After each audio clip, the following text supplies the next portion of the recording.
Halo teman-teman, hari ini kita akan membahas tentang gimana sih caranya lari bagi teman-teman yang overweight atau kelebihan berat badan. Mari sama-sama ikuti.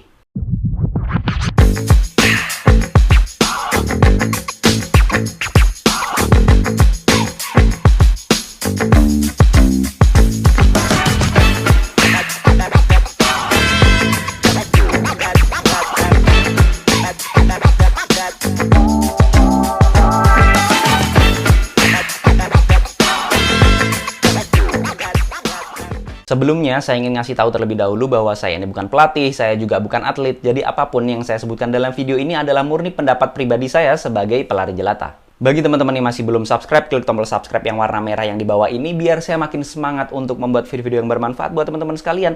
Dan biar nggak ketinggalan kalau misalnya saya upload video baru tentunya seputar dunia lari. Saya yakin nggak sedikit dari teman-teman yang menjadikan olahraga lari adalah pelarian bagi teman-teman yang overweight atau kelebihan berat badan.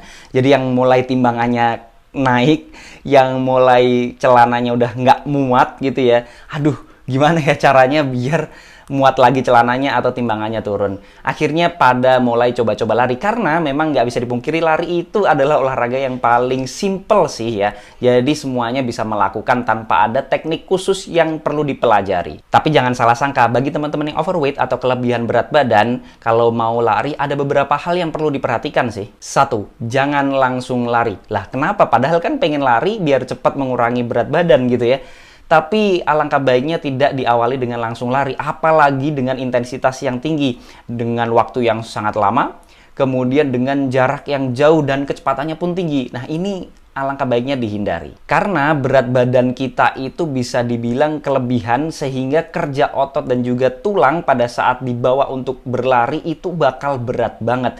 Padahal biasanya kerjanya otot dan kerjanya tulang sehari-harinya nggak seberat itu gitu ya. Sehingga perlu dibiasakan dulu nih untuk kekuatan ototnya dan juga tulangnya jangan langsung intensitas tinggi. Jadi jangan langsung lari ya, bisa dimulai dari jalan terlebih dahulu. Jadi walking ini bagus banget untuk memacu atau untuk jadi pemanasan bagi otot dan juga tulang kaki kita agar lebih siap nantinya pada saat dipakai lari beneran. Mungkin walking ini bisa dilaksanakan 1 atau 2 minggu. Ya yang penting ototnya ini nggak kaget lah dari yang nggak pernah dipakai untuk olahraga. Kalau langsung dipakai olahraga ya harus ada transisinya dulu ya. Nah transisinya ini harus mantep agar nanti pada saat kita beneran berlari itu nggak terjadi hal-hal yang tidak diinginkan seperti pegel-pegel yang berlebihan sampai bahkan bisa cedera. Karena kalau sudah seperti itu biasanya langsung kapok dan nggak mau lagi lanjut untuk berlari.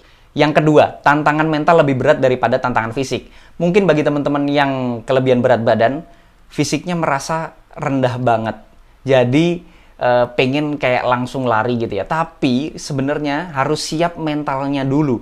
Jadi mentally challenge harus dipersiapkan gitu ya. Jadi tantangan mentalnya harus siap untuk dihadapi gitu. Karena kebanyakan itu tidak konsisten karena mentalnya nggak siap gitu, merasa berat. Ya memang berat, latihan fisik namanya berat. Nggak perlu teman-teman yang kelebihan berat badan, tapi semuanya yang latihan fisik juga berat gitu ya. Saya pun juga merasa latihan fisik sampai sekarang pun ya sama, berat. Tapi mentalnya harus dibangun untuk siap menghadapi hal tersebut. Karena kalau lolos mentally challenge gitu ya, saya yakin goalnya akan ada di depan mata. Yang ketiga, reframe mindset. Jadi kalau bisa sih, mindsetnya untuk berlari itu bukan lagi untuk mengurangi berat badan ya, tapi mindsetnya dirubah bahwa kita itu memang butuh lari. Kalau misalnya lari itu sudah menjadi kebiasaan dan kebutuhan, jadi kayak kalau kita nggak lari itu malah ada yang kurang. Jadi dulu awalnya saya sama, ada tujuan tertentu untuk kita berlari gitu ya. Tapi lama-kelamaan, udah berbulan-bulan, akhirnya kalau nggak lari jadi makin nggak enak badannya. Akhirnya jadi kebutuhan, malah saya ini butuh lari, bukan pengen ngejar pace tertentu atau pengen apa gitu, enggak. Tapi ya memang karena udah jadi gaya hidup aja. Karena kalau sudah seperti itu mindsetnya, maka akan jauh lebih mudah teman-teman melakukan olahraga lari. Apapun kesempatannya, apapun waktu yang tersisa di teman-teman sekalian, di jadwalnya teman-teman.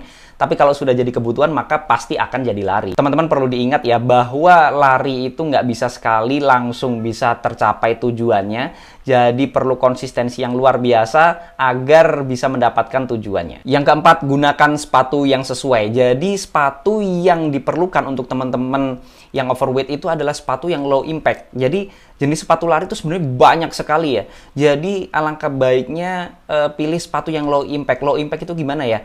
Jadi kalau misalnya teman-teman menghentak ke tanah gitu ya, tulang dan juga tulang yang ada di kaki kita ya, terutama yang dipakai untuk berlari, itu akan terhentak dengan tanah. Jadi kalau bebannya berat, otomatis hentakannya akan lebih tinggi, sehingga lebih baik pilih sepatu yang bisa meredam hentakan tersebut. Kalau misalnya lebih mudahnya sih sepatu yang soft atau yang empuk gitu ya. Kalau sepatu yang empuk itu akan menurunkan tingkat getaran atau tingkat hentakan dari kaki teman-teman sekalian. Jadi lebih aman lah. Kalau misalnya hentakannya tinggi, otomatis kerjanya otot dan juga tulang yang teman-teman pakai untuk lari itu bakal keras banget. Jadi kalau misalnya nggak pernah dipakai olahraga langsung dipakai kerja keras kan ya kasihan gitu. Di luar sana ada banyak banget opsi untuk sepatu-sepatu yang memang dikhususkan untuk teman-teman yang overweight. Bisa mendukung teman-teman yang overweight lah pokoknya. Kalau contohnya apa aja mungkin bisa kita bahas di next video aja. Yang kelima, flexibility dan mobility. Jadi teman-teman yang overweight, kalau menurut saya sih nggak semua ya, tapi kebanyakan itu berangkat dari teman-teman yang nggak pernah bergerak atau nggak pernah berolahraga, kaum rebahan.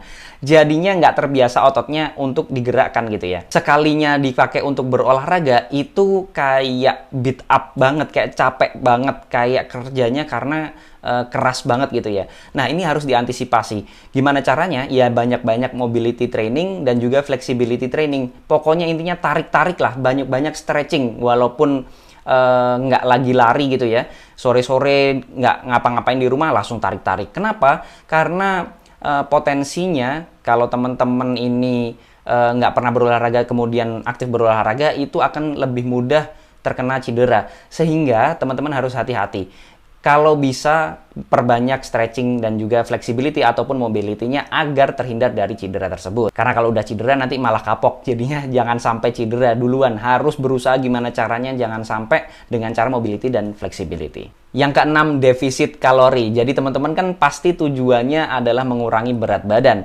Sehingga perlu diwaspadai bahwa tidak bisa kita hanya mengandalkan olahraga, tapi pola makan kita berantakan.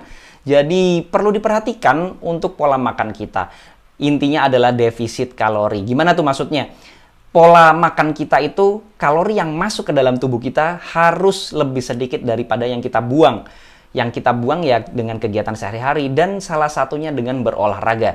Kalau misalnya yang masuk 100, yang keluar 200, ya lama-kelamaan kalori yang ada di dalam tubuh kita atau lemak yang ada di dalam tubuh kita itu otomatis akan berkurang dan berat badan kita juga akan berkurang. Jangan sampai hanya mengandalkan larinya aja, tapi nggak pernah dipikirkan untuk pola makannya. Makannya habis lari, capek, makannya akhirnya banyak banget membabi buta gitu ya.